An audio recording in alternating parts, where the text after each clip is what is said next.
Imagine waking up in the middle of the night. Your mind is alert.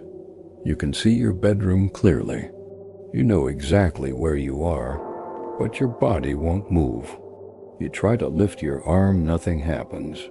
You try to scream, no sound comes out. And then you realize something else. You are not alone. Standing near your bed, watching you, is something that should not be there. Tonight, we're exploring 7 true accounts of sleep paralysis, where people across different cultures, ages, and backgrounds describe eerily similar experiences. Bedside visitors, shadow figures, and presences that feel intelligent, intentional, and malevolent. These are not ghost stories. They are real experiences reported by real people. And once you hear how similar they are, you may never sleep the same way again. Sleep paralysis occurs when the brain wakes up before the body does. During EM sleep, the brain shuts down muscle movement to prevent us from acting out dreams.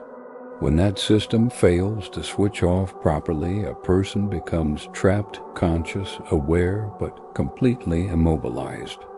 This state is often accompanied by vivid hallucinations. But here's the disturbing part. Across centuries, cultures, and continents, people report the same types of figures. A presence, a weight on the chest, something standing beside the bed. Science explains how it happens, but it cannot fully explain why the experiences are so similar. Our first account comes from a university student in London. She woke up at 3:17 a.m. She couldn't move. Her bedroom looked normal, door closed, desk chair where she left it. Then she noticed a tall, black shape standing at the foot of her bed. It had no face, no features, just darkness shaped like a person. She tried to scream. The figure leaned forward. She says what terrified her most wasn't its appearance, but the feeling that it knew she was awake. Next, a man in Manchester described waking up unable to breathe. He felt an intense pressure on his chest, as if someone were sitting on him. When he opened his eyes, he saw an elderly woman perched on his torso, staring down at him with an expression of pure anger. She didn't speak. She didn't move. She just stared. When he finally regained movement, the room was empty, but the pressure lingered for hours. This experience has been reported for centuries and was once known as the night hag. For a woman from Birmingham, her first sleep paralysis episode came at age 9. She saw a man standing in the corner of her bedroom. Every episode after that, he came back, same height, same position, same silence. She experienced sleep paralysis for over 10 years. The figure never changed. It was a childhood visitor that never left. Some experiences go beyond sight. In these cases, people report voices, whispering, breathing, sometimes their own name being spoken. A man in Leeds reported hearing a voice directly beside his ear during an episode.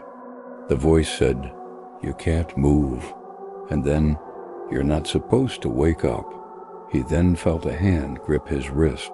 Medical professionals later confirmed no physical contact had occurred, but the sensation was identical to reality. Then there is the story of a woman who woke up paralyzed and saw a face inches from her own. It was distorted, too close, and it was smiling. Terrified, she closed her eyes, hoping it would disappear. When she opened them again, it was still there. Neurologists explain these visions as the brain's fear center activating while dream imagery spills into waking consciousness. But researchers also admit something unsettling. The patterns are consistent. The figures appear humanoid. They behave with intent. They react to awareness. The brain creates monsters, but why does it create the same ones? Consider the case of a man who experienced sleep paralysis for the first time, then again. Each time the presence he felt appeared closer to his bed. The final time it was standing directly over him. After that night, the episode stopped. He still refuses to sleep in that room. A final account comes from a woman who woke up unable to move and saw a figure standing in her doorway. It didn't enter the room, it just watched. She says the most frightening thought wasn't that it was dangerous, but that it was waiting. Sleep paralysis is common, terrifying, and deeply personal. Most people experience it once or twice in their lifetime. But for those who encounter these bedside visitors, the fear doesn't end when movement returns. Because the question remains, if the mind created them, why do they feel so real? And why do so many people see the same thing? If you've had a similar experience, share your story in the comments below, and subscribe for more explorations into the unexplained.